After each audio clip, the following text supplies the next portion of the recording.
Hello students, welcome to Jules classes.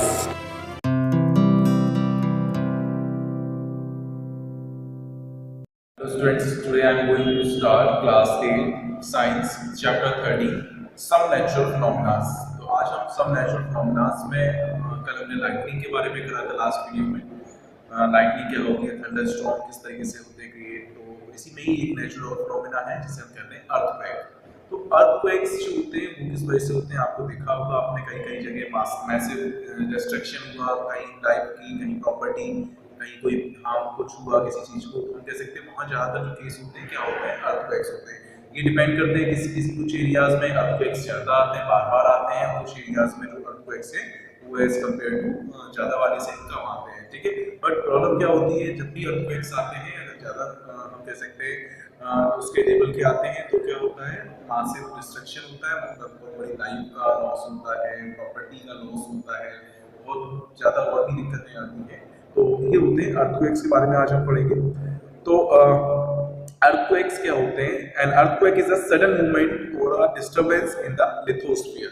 Means जो कुछ layers होती हैं, लिथोस्फीयर एक हम कह सकते हैं लेयर होती है अर्थ में, वो लिथोस्फीयर में जो कुछ लेयर्स होती है जब आपस में वो ऊपर नीचे होती है या रब होती है एक दूसरे पर, हम कह सकते हैं ऊपर आ जाती है, देन उस कंडीशन में क्या होता है, अर्थक्वेक्स आते हैं। एक तरीके से वाइब्रेशंस प्रोड्यूस होती है बहुत ज्यादा हाई क्वांटिटी में, और उस वाइब्रेशंस की वजह से क्या होता है, अर्थक्वेक होता है। और अर्थक्वेक से क्या होते हैं, जो उसके ऊपर जो भी हम कह सकते हैं उस एरिया में बिल्डिंग्स बनी है या कुछ भी लोग हैं या कोई भी रहते हैं, तो उनको वाइब्रेशन प्रोड्यूस होते हैं। अब वो वाइब्रेशंस की वजह से क्या होता है, जो टॉल बिल्डिंग्स होती हैं या कुछ मॉन्यूमेंट्स होते हैं, कुछ ऐसी चीजें होती हैं जो उन चीज को हम कह सकते हैं एक्सेप्ट नहीं कर पाती है, हम कह सकते हैं वो चीज जो होती है उसकी वजह से क्या होती है, वो टूट जाती है या फिर हो सकता है वो गिर जाती है बिल्डिंग से, जो होती है टॉल बिल्डिंग्स। ठीक है, तो सबसे पहले हम पढ़ते हैं 13.3.1 स्ट्रक्चर ऑफ द अर्थ। अर्थ का स्ट्रक्चर क्या होता है। ठीक है, तो यहाँ आपको साइड में दे भी रखा है फिगर 13.5 में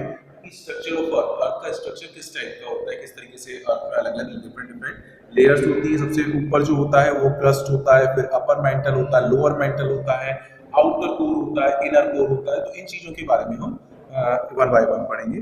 तो सबसे पहले स्टार्ट होता है the earth consist of 3 parts. Earth जो है उसमें 3 पार्ट्स होते हैं, अलग अलग 3 पार्ट्स होते हैं। तो सबसे पहले आ जाता है आपका क्रस्ट। ठीक है, क्रस्ट क्या होता है, जो अपर लेयर होती है। ठीक है, अर्थ की जो अपर लेयर होती है। उसके बाद होता है मेंटल। मेंटल क्या होती है, हम पहले क्रस्ट की बात करते हैं। क्रस्ट क्या होता है, एक सॉलिड टाइप की होती है, सॉलिड होता है। मेंटल जो होता है वो लिक्विड फॉर्म में होता है, हम कह सकते हैं। ठीक है, या सॉरी, मेंटल जो होता है उसमें क्या होता है, जस्ट कोर के बिलो, क्रस्ट के बिलो होता है। तो उसमें क्या होता है, कुछ बड़े बड़े स्टोन्स, छोटे स्टोन्स, कुछ बहुत सारी चीजें होती हैं। इसके अलावा सॉलिड रॉक्स होती है, मैग्नीशियम होता है, कैल्शियम होता है। इसके अलावा कोर आ जाता है। कोर में क्या होता है, जो हम कह सकते हैं लिक्विड स्टेट में कुछ मेटल्स होते हैं। ठीक है, तो इनके बारे में पढ़ेंगे। सबसे फर्स्ट है crust. It is a outermost solid shell of the earth. Crust क्या होता है, ये आउटर मोस्ट शेल होता है अर्थ का। ठीक है, and it is the non uniform thickness and is thinner at the ocean floor as compared to the land. ठीक है, it is composed of variety of rocks. अलग अलग वैरायटीज होती है रॉक्स में, और हम कह सकते हैं लैंड अलग अलग इनकी थिकनेस होती है। जैसे हम कह सकते हैं जहाँ ओशंस होते हैं, या हम कह सकते हैं जहाँ सी होते हैं, सीज होते हैं, वहाँ क्या होता है कि लेयर जो होती है थिन होती है as compare to land. Land की जो एरिया जो होता है बहुत थिक होता है। नेक्स्ट आ जाता है mental. It lies just below the crust. ये क्रस्ट के जस्ट बिलो होता है। It consist of various solid rocks, iron, magnesium, calcium. अलग अलग रॉक्स होती है, कैल्शियम, मैग्नीशियम कुछ एलिमेंट्स होते हैं।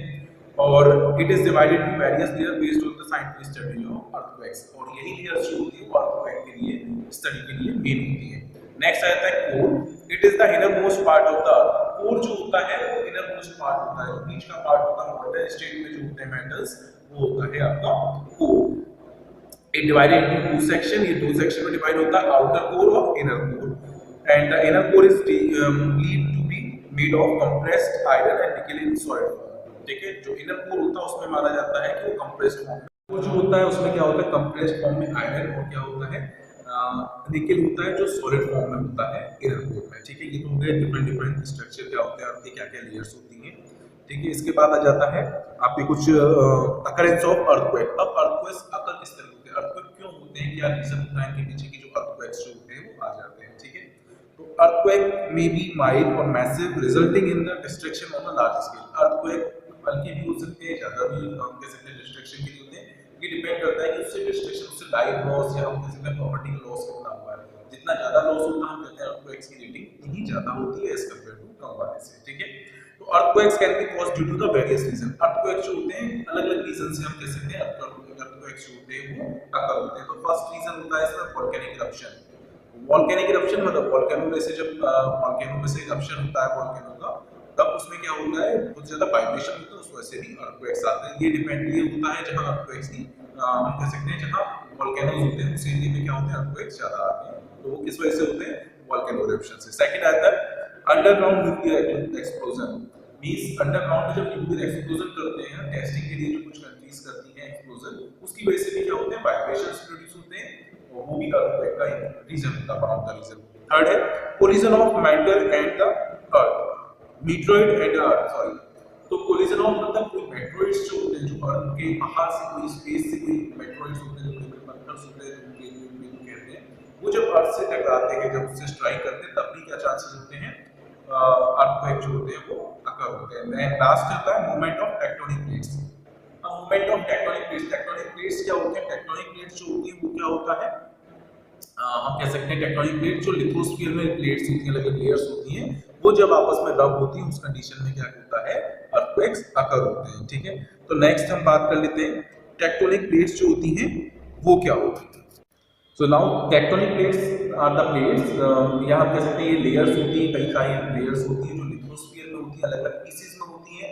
अलग-अलग पीसेस होने की वजह से क्या होता है वो आपस में रब होती है, एक के ऊपर आ जाती है दूसरी ऊपर आ जाती है, इस तरीके से डिपेंड करता है। उस वजह से क्या होते हैं अर्थक्वेक्स जो होते हैं वो ज्यादातर अकर होते हैं। तो ये जैसे जापान जो होता है, जापान जो कंट्री है उसमें अर्थक्वेक्स बहुत ज्यादा आते हैं क्योंकि वहाँ जो टेक्टोनिक प्लेट्स जो होती है वो पीसेस में बटी हुई है वहाँ उसके अंदर नीचे। ठीक है, तो और भी कई एरियाज हैं जहाँ टेक्टोनिक प्लेट्स इस तरीके से होती हैं और उसकी वजह से क्या होते हैं अर्थक्वेक्स जो होते हैं वो अकर होते हैं। तो in this chapter we will discuss the occurrence of the earthquake due to the movement of tectonic plates. But हम इस चैप्टर में पढ़ेंगे कि अर्थक्वेक्स का जो मेन रीजन है जिसे हम कहेंगे टेक्टोनिक प्लेट्स की वजह से जो होते हैं उनके बारे में हम डिस्कस करेंगे इस चैप्टर में। तो व्हेन दीस प्लेट्स मूव दे रब against each other sometimes getting interlocked. कभी-कभी क्या होता है जब ये प्लेट्स आपस में रब होती है, टेक्टोनिक प्लेट जो पीसेस में होती है और पीसेस में रब होने की वजह से क्या होता है एक दूसरे में लॉक हो जाते हैं। This prevent them from moving for years, और ये क्या करता है कई सालों तक उसे प्रिवेंट करता है मूव करने से। ठीक है, for years force pushing the plates from beneath create tremendous pressure against the edges of the floor. Means जब ये लॉक हो जाते हैं उस कंडीशन में क्या होता है जब बहुत सारी फोर्स होती है, कई सालों में फोर्स लगती है, उस वजह से क्या होता है इसका इनकी जो एजेस होती है उनमें आपस में बहुत ज्यादा प्रेशर होता है। उस प्रेशर की वजह से क्या होता है वो ऊपर की तरफ उठने लग जाती है, उस वजह से क्या होता है अर्थक्वेक जो होता है वो अकर होता है। ठीक है, तो this sudden ripping of the two plates sends waves of the high energy in all direction within and along the surface of the earth। और यही जो होती है ये मतलब जैसे वेव्स होती है, इसकी वजह से क्या होता है बहुत सारे वाइब्रेशन प्रोड्यूस होते हैं और ये वाइब्रेशंस कहाँ आते हैं अर्थ के सरफेस पर। अर्थ के सरफेस पे आने की वजह से क्या होता है वहाँ वाइब्रेशन बहुत ज्यादा होते हैं, उस वजह से क्या होता है हमें अर्थक्वेक जो होता है वो फील होता है। या हम कह सकते हैं जो भी बिल्डिंग्स होती हैं वो मूव करना स्टार्ट कर देती है, अपनी प्लेस से हिलने लग जाते हैं, वाइब्रेट करने लग जाते हैं, उस वजह से प्रॉपर्टी का और हम कह सकते हैं लाइफ का भी बहुत सारा लॉस होता है। तो ये तो अलग-अलग रीजन है किस वजह से अर्थक्वेक्स आते हैं और क्या रीजन होता है। और अब सिस्मिक वेव्स क्या होती हैं? तो सिस्मिक वेव्स होती है दिस सडन रिपिंग ऑफ, मतलब यही जो फोर्स होती है जो बहुत अमाउंट में एनर्जी निकलती है इसी को हम कहते हैं seismic waves. And seismic focus क्या होता है? Earthquakes originate from a point called seismic focus और हाइपोसेंटर। मींस वो सेंटर जहां से अर्थक्वेक स्टार्ट हुआ है, जहां से अर्थक्वेक का पॉइंट होता है मेन पॉइंट, जहां से टेक्टोनिक प्लेट्स मूव करेंगे और वहां जो मेन पॉइंट होता है जैसे कहते हैं ना हाइपो सेंटर जो होता है, तो उसका मेन सेंटर होता है जहां से अर्थक्वेक्स की वेव्स निकली है, तो वो हम कहते हैं सिस्मिक फोकस। ठीक है, इसके अलावा कुछ और पॉइंट्स है। सिस्मोलॉजी क्या होता है? Seismology is a branch of science that deals with the study of earthquake. Seismography क्या होता है? एक सिस्मोलॉजी एक ब्रांच होती है साइंस की जो डील करती है स्टडी ऑफ अर्थक्वेक। अर्थक्वेक की स्टडी जो करते हैं उसे हम कहते हैं सिस्मोलॉजी। इसके अलावा सिस्मोलॉजिस्ट होते हैं। सिस्मोलॉजिस्ट क्या होते हैं? Those scientist who study the earthquake. ठीक है, जो अर्थक्वेक की स्टडी करते हैं वो साइंटिस्ट जो होते हैं उन्हें हम कहते हैं सिस्मोलॉजिस्ट। तो आज का वीडियो हम यही एंड करते हैं। नेक्स्ट वीडियो में हम आगे का पढ़ेंगे। मींस आपका सॉरी, इसमें एक चीज और पढ़ लेते हैं, measuring intensity of earthquake. Earthquake की इंटेंसिटी को हम किस तरीके से मेजर कर सकते हैं। तो एक होता है seismograph.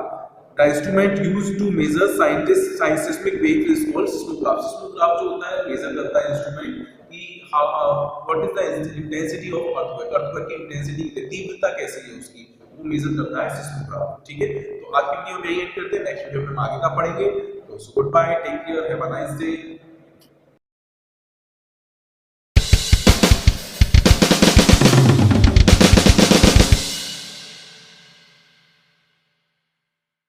Please like and share my YouTube videos and also subscribe my YouTube channel Jules Classes by Gaurav Sir. And for more videos, please click on the I button above.